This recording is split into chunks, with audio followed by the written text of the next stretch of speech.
of the existing FPC ferrite polymer compound in Apple could be supplanted in one of Apple's iPhone 2018 lines.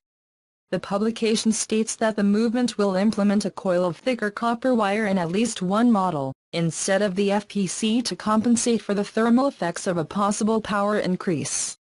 Given the same load wattage, FPC has the advantage of being thinner than a copper coil. Thermodynamics is complex, but since all other factors are equal, the increase in the power of the coil also increases the heat generated in the circuit approximately exponentially with that linear increase in wattage, which requires a better solution of thermal dissipation. The thicker, more homogeneous copper coil could provide that solution. However, Apple may not be willing to make the iPhone thicker to accommodate the copper coil, so the reports should be taken with a grain of salt. It is also not clear which solution is least expensive to implement.